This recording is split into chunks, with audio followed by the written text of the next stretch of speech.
C'est mieux avec plus de lumière.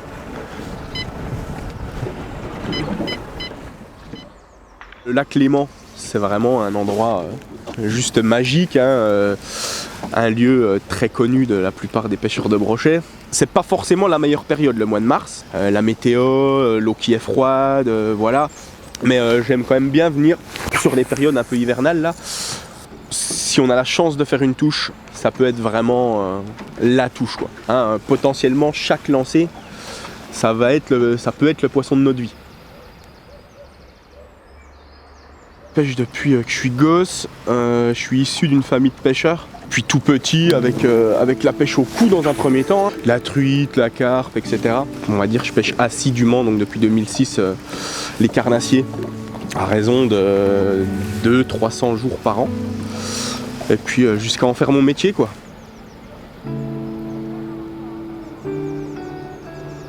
C'était déjà une famille qui était, on va dire, ancrée dans la région, notamment mon oncle là, qui faisait partie d'un club de pêche au cou, qui s'est classé régionalement, nationalement, voilà. Bon, il m'a transmis le virus et puis c'est pour ça aussi que je me suis dirigé vers la pêche au cou.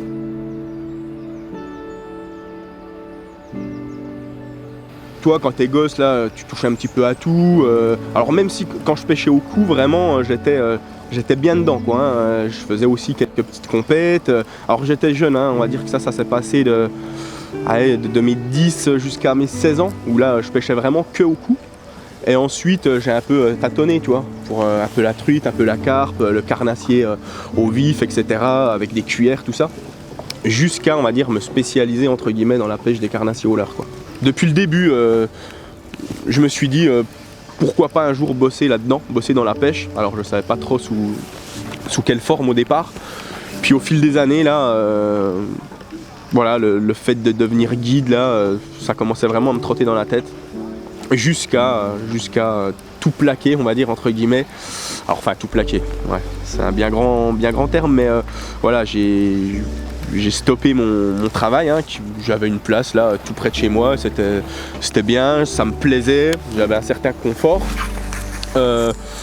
mais voilà, je me suis dit allez, c'est maintenant ou jamais. Donc ça c'était en 2016 où j'ai passé mon diplôme, l'année qui suivait, donc en 2017, pour devenir moniteur guide de pêche.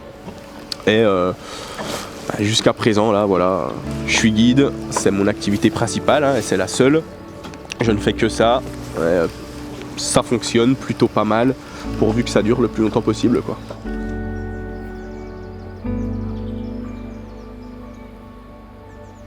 Le métier de guide, c'est vrai qu'on parle souvent des journées sur l'eau, avec les clients à bord, tout ça, mais ça c'est la petite part, enfin, ouais, c'est la moitié du travail, quoi. Il y a aussi un gros travail à la maison de préparation, d'organisation, de communication, etc., quoi.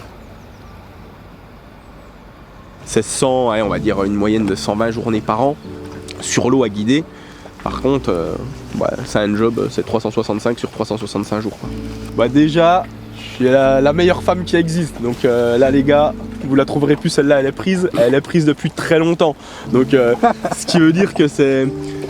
Voilà, pour faire ce métier-là, en gros, soit t'es célibataire, hein, soit tu as vraiment la moitié parfaite, et moi j'ai cette chance. On va dire qu'on est formaté l'un à l'autre depuis le départ. Donc, depuis qu'on est gosse, en fait, on est ensemble.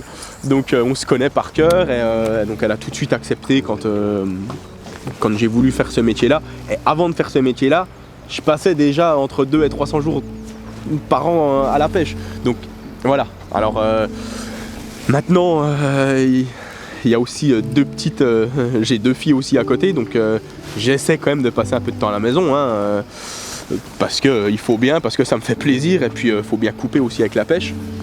Mais j'ai la chance d'avoir une femme très conciliante à ce sujet-là, donc c'est obligatoire, quoi. C'est obligatoire, parce que sinon, ça matcherait pas, et je ferais pas ce métier.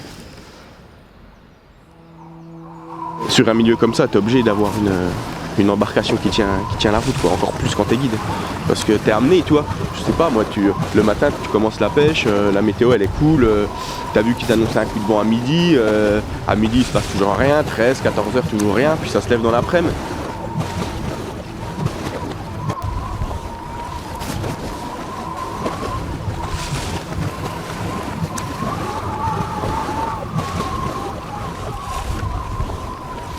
faut savoir s'arrêter par moment.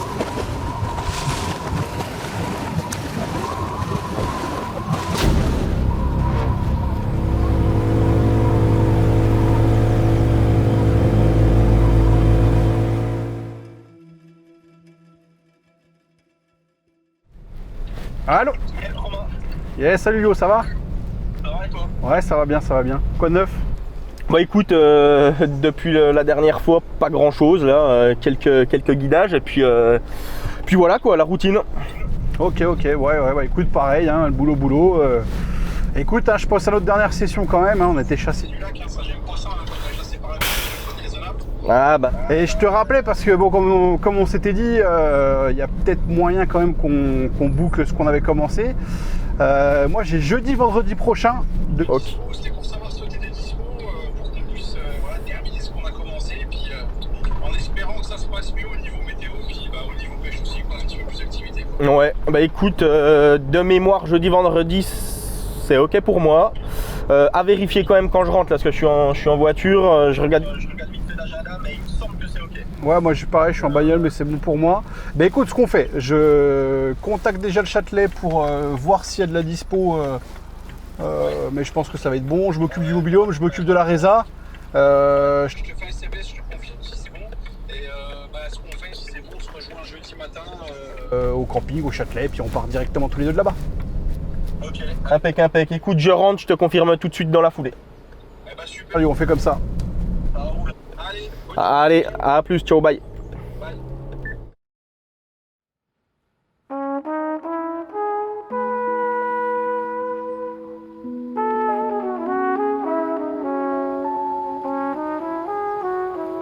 Nous, on va faire tout ce qu'il faut. En tout cas, quand même, respect à toi pour avoir choisi ce lieu pour un épisode, pour l'épisode à l'affiche là, d'avoir choisi ce lieu, bah, c'est assez culotté parce que toi comme moi, on sait que tout peut se passer comme rien. Et Ouais. chercher les zones les plus ensoleillées, pas forcément les plus chaudes, mais les plus C'est ensoleillées. celles qui prennent le soleil direct, ouais. Ouais, voilà. On va aller en face un petit peu ce matin et vite revenir après sur ce côté-là. Je pense que t'en penses. Mais ça- Ouais, si, mais je pense que ça peut être pas mal. L'eau un peu Écoute, piquée, hein, l'eau un ouais, peu tu vois, enfin, sortie de rivière, avec les orages qu'il y a eu la veille. Écoute, on verra, mais ça, sur le papier, ça peut être pas mal. c'est clair.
pas évident.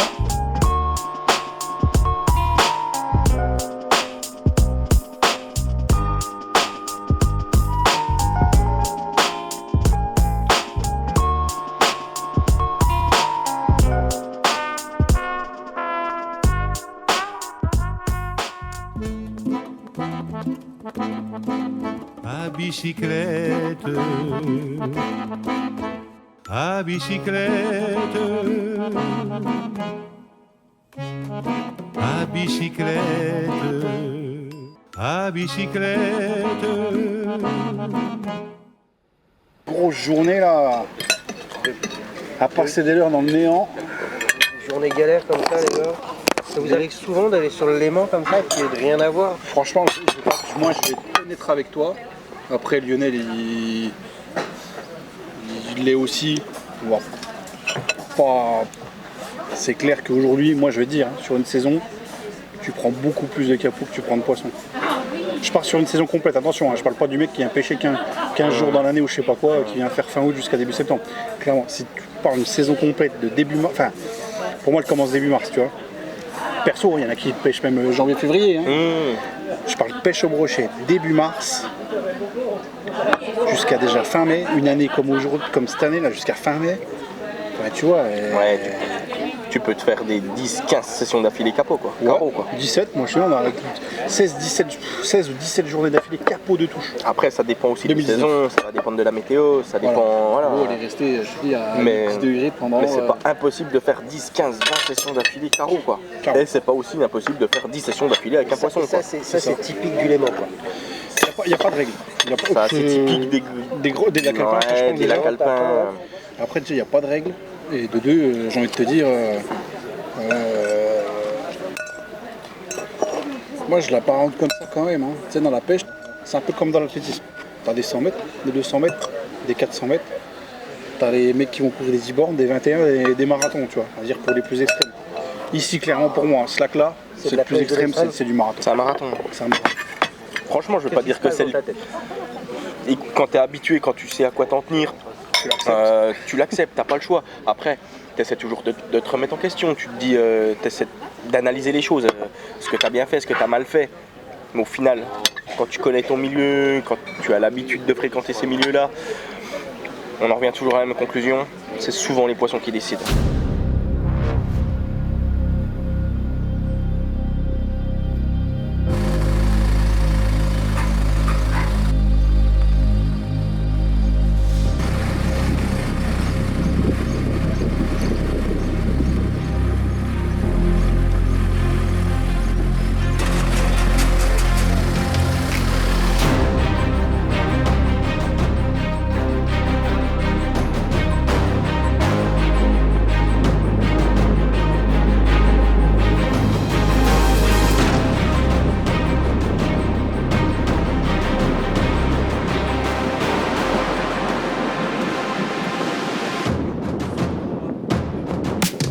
Poisson, c'est gros, c'est gros.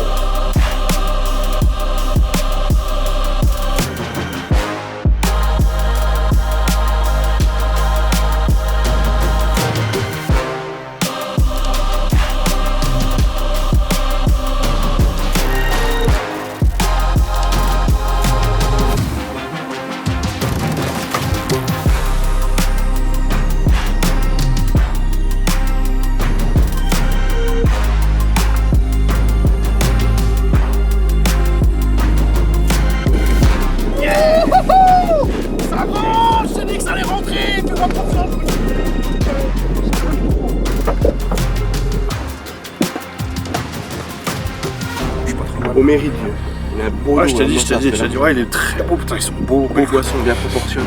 Couleur, je pense savoir où il était, celui-là, de toute façon. Parfait, parfait.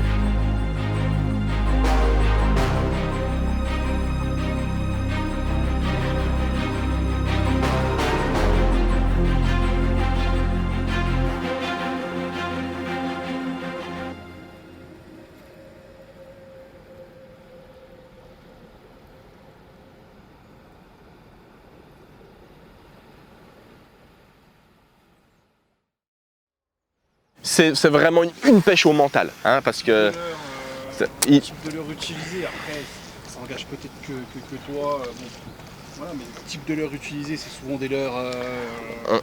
Des grandes valeurs sûres, souvent sur une pêche au leurre souple, hein, enfin pour pas dire tout le temps, quasiment tout le temps, même si il y en a quelques-uns qui. Des leurres souples. Ouais, alors on est sur. Pour les épaules, Voilà, on est sur des gros leurres plombés. Souvent de beaux gabarits parce que ça sélectionne aussi la taille des poissons, enfin en tout cas c'est ce qu'on espère quoi. Donc voilà, c'est contraignant physiquement, mentalement, mais faut rien lâcher. Voilà, elle la touche quand elle arrive, si tu veux, les émotions elles sont démultipliées parce que justement t'es dans le dur depuis des heures et là quand ça arrive.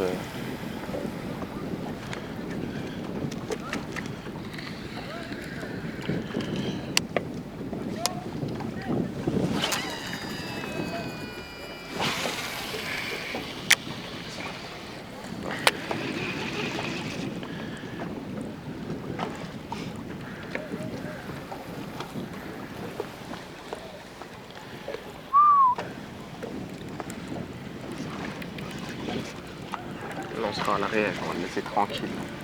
C'est trop tard, laisse ça.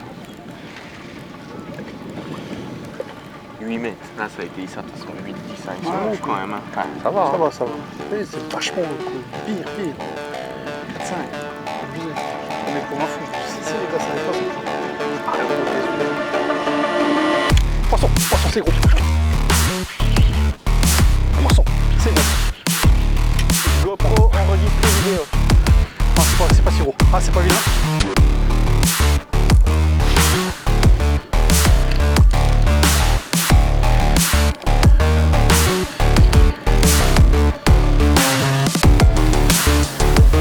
Bon coup de tête, je sais pas.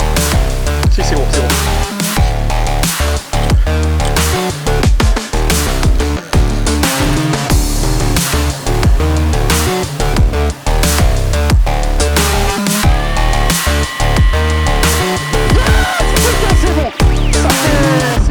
Ça passe là-bas, je pense. Bien, yes. Plus beau poisson. Attends, je suis pris dans les putains là. Je pense que tu le vois plus. Pression. Attends, bouge pas. Ah, il est beau. Wow. Il est beau, le poisson. Il est très beau. Ça fait 105, 106. Non, il est long. T'es bien? Regarde. 111, on en parlait tout à l'heure.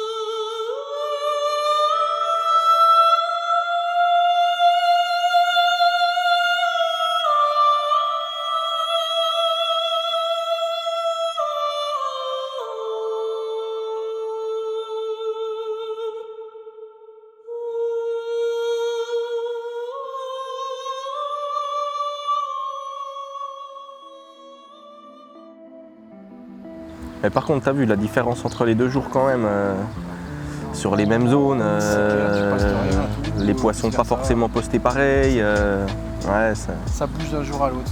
Pourtant les conditions identiques quoi, tu vois. Ouais, c'est ça qui est top.